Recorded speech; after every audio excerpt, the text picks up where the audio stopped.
నేను బతికినంత కాలం నా సేవ కొనసాగుతూ ఉంటుంది. ఎందుకంటే గుడ్ షీట్ ఫౌండేషన్ అనేది స్థాపించి అనేక ప్రాంతాల్లో అనేక కులాలకి మతాలకి అతీతంగా పార్టీలకు అతీతంగా సేవా కార్యక్రమాలు జరుగుతూ ఉన్నాయి.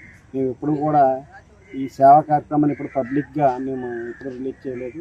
ఎందుకనంటే చేసే సేవ ఎప్పుడు కూడా మనకి చేయించుకునే వాళ్ళు ఎవరైతే ఉన్నారో, బెనిఫిట్ పొందే వాళ్ళు ఎవరైతే ఉన్నారో వాళ్ళు 10 మంది చెప్తే మనల్ని బట్టి నాలాంటి వాళ్ళు బయటకు వచ్చి ఇంకా కొంత సేవ మెరుగ్గా చేస్తారనే ఉద్దేశంతో నేను ఎవరికి కూడా చెప్పను. మేలు పొందిన వాళ్ళు ఎవరైతే ఉన్నారో ఈ గుడ్ షీట్ ఫౌండేషన్ ద్వారా వాళ్ళంతా కూడా మంచి పొజిషన్స్కి వెళ్తున్నారు.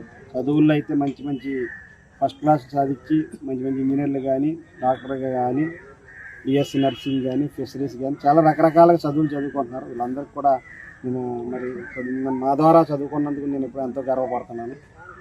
ఇంకా జీవితంలో నా ఊపిరి ఉన్నంత వరకు గుడ్ షీట్ ఫౌండేషన్ కొనసాగుతుంది. అలాగే పార్టీలో వైఎస్ఆర్సీపీ పార్టీలో నేను ఉన్నాను కాబట్టి గత 14 సంవత్సరాల పార్టీలో కొనసాగుతున్నాను.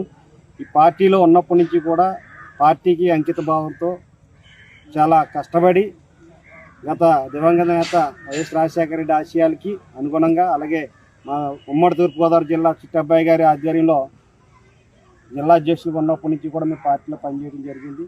ఈ పార్టీలో పనిచేసినప్పటి నుంచి కూడా మాకు ఎటువంటి గుర్తింపు పార్టీ ఇవ్వకపోయినప్పుడు కూడా కొంతమంది నాయకుల వల్ల ఇబ్బంది ఉన్నప్పటికీ కూడా మేము నాయకుడు ఎవరైతే ఉన్నారో మా నాయకుడు జగన్మోహన్ రెడ్డి గారికి ఆయన సీఎం చేయడం కోసమే కార్యకర్తలు పనిచేస్తాం తప్ప ఇంకో నాయకుడికి దోసాహం చేయడానికి పనిచేయమని చెప్పి ఈ సందర్భంగా చెప్తున్నాం.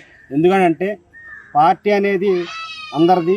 ఈ పార్టీ జగన్మోహన్ రెడ్డి గారు స్థాపించినప్పుడు కూడా ప్రజల్లోంచి వచ్చిన పార్టీ కాబట్టి ఈ యొక్క పార్టీలో ప్రజల అభిష్టానమే శిరోధార్యం అవుతుంది. ఎప్పటికైనా సరే ప్రజల నిర్ణయమే ఫైనల్గా జడ్జిమెంట్ జరుగుతుందని నేను అనుకుంటున్నాను. రాబోయే రోజుల్లో మరింత ఉత్సాహంతో అనేక సేవా కార్యక్రమాలు కానీ కుల మతాలకు అతీతంగా, ప్రాంతాలకు అతీతంగా, రాజకీయ పార్టీలకు అతీతంగా ఈ సేవా కార్యక్రమాలు జీవితాంతం నేను బతికినంత కాలం జరుగుతుందని మనస్ఫూర్తిగా చెప్పుకుంటూ ఈరోజు ఈ యొక్క బర్త్డే కార్యక్రమం ఇంత అంగరంగ వైభవంగా సక్సెస్ చేసినటువంటి ప్రజానీకానికి అందరికీ కూడా పేరున హృదయపూర్వకమైన ధన్యవాదాలు తెలియజేసుకుంటూ మీకు ఎప్పుడు కూడా సదా మీ సేవలో కుంచి రామనారావు తోడుగా ఉంటాడని మనస్ఫూర్తిగా కోరుకుంటూ సెలవు తీసుకుంటున్నాను. ధన్యవాదాలు. Thank you.